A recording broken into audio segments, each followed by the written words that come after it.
Christine Ravesi-Weinstein here, Assistant Principal of House A. I'm going to talk to you a little bit about our cell phone policy that we have here at Milford High School. So the policy states that you're not allowed to use your cell phone from bell to bell. So what that means is that you are permitted to use it during passing time and during lunch. You cannot have it in the classroom, in the hallways, or the media center when class is in session. If you violate this policy, then you are going to have to turn your cell phone into the office and you will get assigned a half of a Saturday school. The parents will also have to come in and pick up the phone. If you violate the policy a second time, then we are going to take your phone. You will get a full day of Saturday school and your parents will have to come in and get your phone. A third violation and you receive a 2-day suspension. So a lot of kids want to know why we have such a strict policy on cell phones here at Milford High School. There's really 2 reasons. The first is that every student is expected to engage in a really productive classroom environment and to get their work done. And we're a one-to-one school, so you have Chromebooks, which allow you to access any media that you may need. So really, this makes the cell phone irrelevant in the future.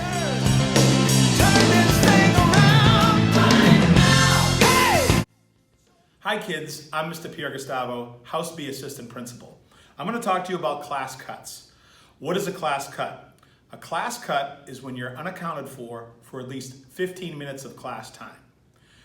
Most of the time it's for the entire class, but again, a minimum of 15 minutes. So when it's confirmed that you are unaccounted for, you will receive discipline of 1 Saturday school. Saturday school for a class cut is a full Saturday school, which is 3 hours, 8 a.m. to 11 a.m. Some of the excuses that students have when trying to justify why they weren't in class. Number 1, I was having an issue in the bathroom. Completely legitimate, but I have no way to confirm that unless you let the nurse know. Excuse number 2, I was having anxiety related or physical issues related to being anxious or so forth.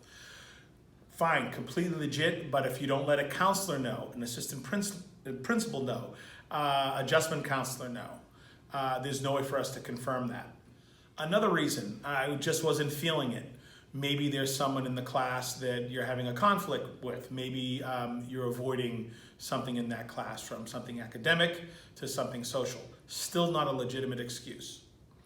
We are very empathetic to students in anxiety-related issues and health-related issues, but if we don't know where you were during that time, or if you didn't seek help, there's no way for us to confirm that. The one thing we do know is that the only way for you to be successful here in school is to be in class. When you are not in class, it makes it very, very difficult to be successful. Please, please, please think twice before you decide. I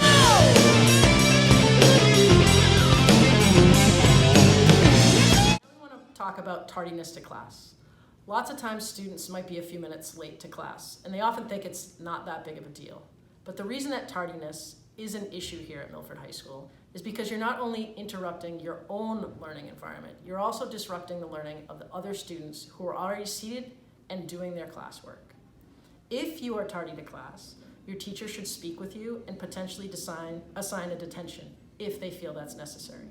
If you continue to be tardy to class, then it will be moved up to me and Mr. Pierre Gustavo, and we will determine if you need to have a Saturday school for your chronic tardiness.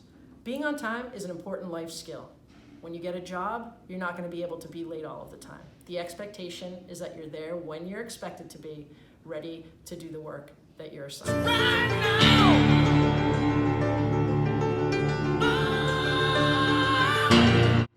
So we've already talked about being tardy to class. Now we want to talk about what happens if you're tardy to school.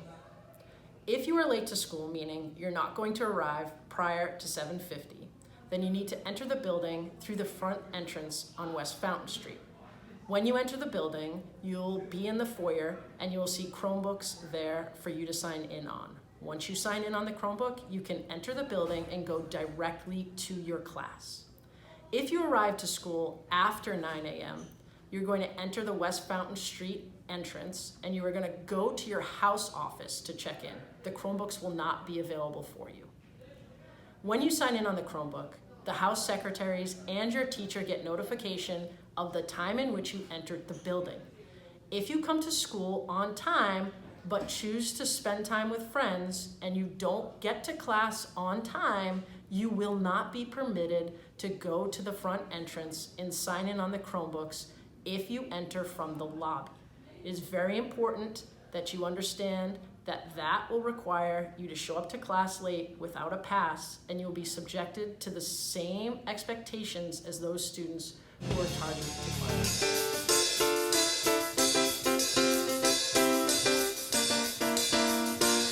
Hi again, kids. I'm going to talk to you now about vaping. Any form of vaping or smoking, for that matter, is not allowed in Milford High School. If you are caught, it's an automatic suspension from school of a minimum of 2 days of vaping. If you're in possession of any paraphernalia for vaping or smoking or anything of that matter, you will be held just as accountable as if you were caught vaping. Also, your fellow students have a right to a bathroom free of vapor or smoke or anything that could affect their own personal health, which is another reason why it is definitely frowned upon and prohibited. Vaping is a public health crisis right now in our country, and it is definitely something that we've had to deal with quite a bit here at Milford High School. Vaping involves addictive chemicals that potentially can have long-term effects on your health. I know when you're a teenager, you always don't see the big picture, but the new research that's coming out is indicating that it is very dangerous. It is not allowed, it is not permitted. If you are caught, your vape will be confiscated and will be disposed of. So please, make the right decision. Do not vape in school. Do not vape here.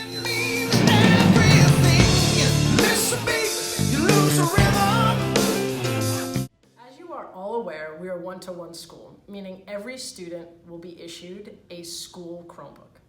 These Chromebooks are for your use for academic and school purposes. Many of you might not be aware, but we have software that is a part of the Chromebooks that will alert administration to any wrong using of the Chromebook. For instance, in your Google Drive, if you start writing documents that are inappropriate, administration is going to be informed that that document exists. Oftentimes, kids aren't even aware that they have done something inappropriate. Don't allow yourself to get caught in a sticky situation where you have to explain to an administrator why a document that's inappropriate exists on your Chromebook. We also have software that tracks your searches on the internet. And if you are searching information that's deemed not appropriate, you will also be called in. Keep a couple things in mind. One, these Chromebooks are paid by taxpayers' money. They're there for your use for academic purposes only, not for any other purposes. Also, sometimes students aren't aware that if you plug your cell phone into your Chromebook to charge it, it's going to instantly pull all of your images and videos off your phone. It is then part of your school Google account, and administration will be alerted if any of the information on your phone was inappropriate. I can't tell you how many times we talk to students who are completely unaware that when they plug their phone into their Chromebook, it downloaded all the information. Thanks for watching the video. We hope that this clarifies some of the more important expectations that we have of you here at Milford High School. You'll definitely find that Ms. Weinstein and myself are more than forgiving and more than aware that adolescents are going to make mistakes. But it's our job to correct those mistakes and get you on the right path. So if you ever have any questions, remember, I'm in House A. This year I'm going to be working with sophomores and seniors. And I'm in House B. I'll be working with freshmen in 11th grade. We hope you have a great year and find great success here at Milford High School. Rock on, Hawkins. Right here now. Right now. It's right now.